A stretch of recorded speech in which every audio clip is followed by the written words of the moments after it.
Welcome to Envato Tuts Plus Premium. This course is titled Creating Vector Art, and this lesson is Pathfinder is your friend.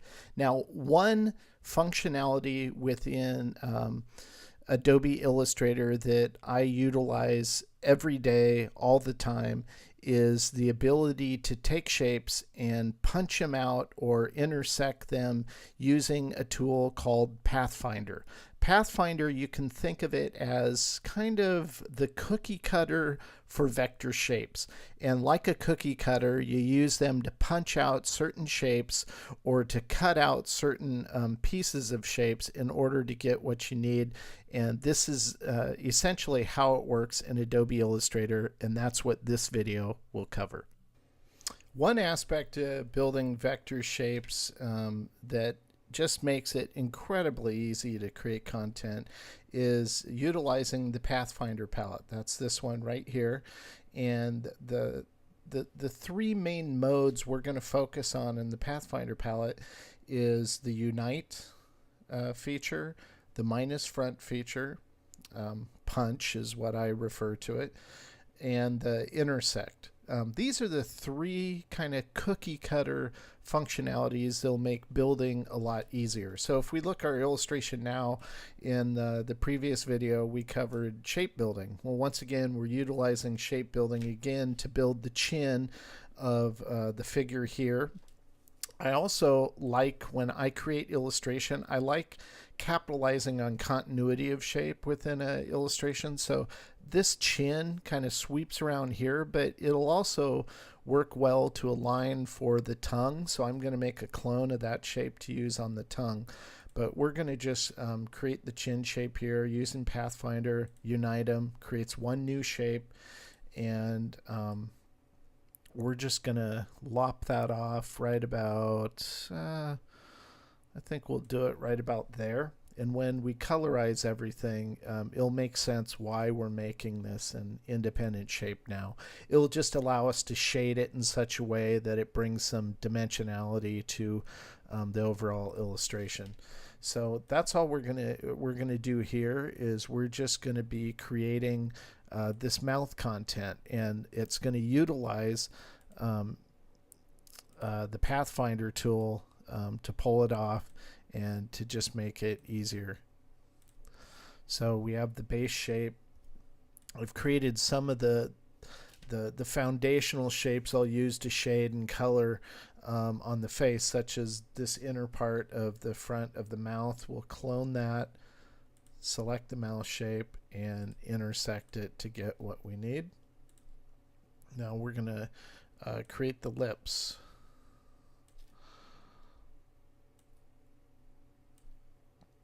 So when you place your points down on this, it's such an easy shape to discern.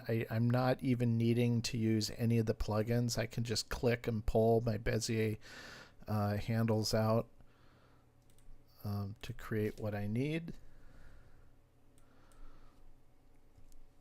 Clone the shape and punch it. Clone that shape. And we're going to punch that. Now you'll notice sometimes Illustrator does this where you get these extra points here, and that's because anytime you have shapes that butt fit, basically they directly align on top of one another, Illustrator gets confused. So when you clone this shape, before you punch it, I would do this, and this is the part of the creative process that it's not very clean, it's kind of sloppy, but it's necessary in order to build precisely. So now when I punch this out now, those won't be there. So that's just kind of a built-in hiccup that Illustrator has, that you just kind of have to manage and deal with it as you build.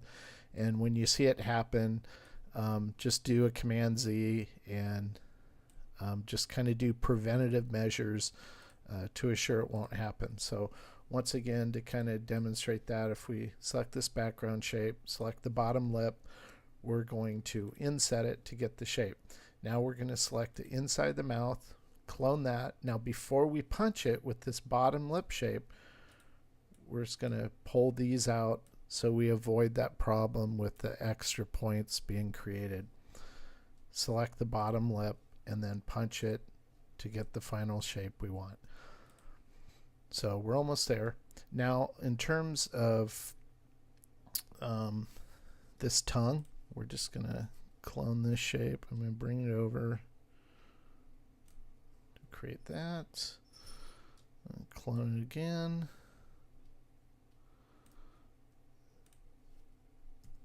Clone that shape. Punch that out. Now we can select these two, and now we have the tongue. Select the inside of the mouth with the tongue inset. Make a clone of the tongue. Now that we have this, here's where some of that preventative measures come in. And this is where smart guides comes in. This is telling us the anchor point's there. So we're just going to do a throwaway shape. These are shapes you have to build in order to prepare your art. So that gives us that shape. We've made a clone of the tongue, so we'll select this shape and intersect to create all the artwork we need.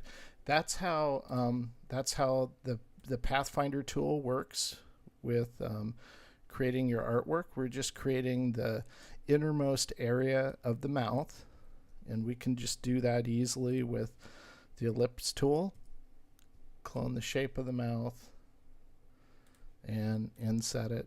So now we're just left to the teeth. This is where I'll turn off smart guides just because I'm working on smaller Bezier curves, and it's just going to make it easier to create my content without it snapping to anything. So I don't want these teeth perfect. I want them kind of, I want them to be kind of free-form, not so geometrically perfect. So we're just eyeballing it. We're not doing like rectangles and then rounding the corners. It'd just be too perfect. It wouldn't have enough character. And so we're just creating our content such as that. Now once I have it this far, I'm going to select these teeth, clone them together, or fuse them together using Pathfinder. Select the mouth, clone the mouth, select the teeth, and then inset or intersect, and we have our teeth. Now I'm going to toggle smart guides back on. That's Command U. Select the pen tool. Now it'll tell me I'm on these, and this is good because I want to create these other ones based off of the existing teeth, like this. Just like that. I'll go like this because we're going to be punching those out.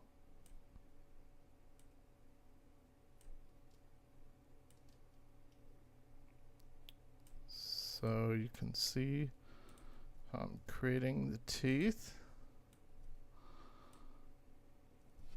Once again, toggle on and off smart guides because I want to be able to control this without worrying about the handles snapping to anything. So once we have those, I can grab the teeth and the top lip. We'll clone them just so you can see what I'm doing. I'll color them. Fuse them together. You can see those extra points. So you just want to, well, I guess it's good to show this just because you are going to run into this with Illustrator, with those problems with the points. So we'll turn smart guides back on, and this is just part of the preventative maintenance you need to do. Just the way Illustrator is. Okay, and I think we can just select this one and get rid of that. So now we have the shape, and we can select the tooth, punch it out, select that, select tooth, punch it out, and to get the teeth we want. Now I'm going to be lazy here. Sometimes I cheat, so I'll grab this tooth. Actually, I'm going to grab the tooth over here since it's furthest away. Copy it, paste, and I'm going to flip it. And I'm going to use that one to create this one over here because I don't feel like creating it from scratch. And that's the benefit of digital. It's okay to rip off yourself, and there we go. Now that's how you can use the Pathfinder to shape build using shape building, but the Pathfinder to speed up build times, create art precisely, and to create the base vector shape content you need so that when you move to color, it makes it easier.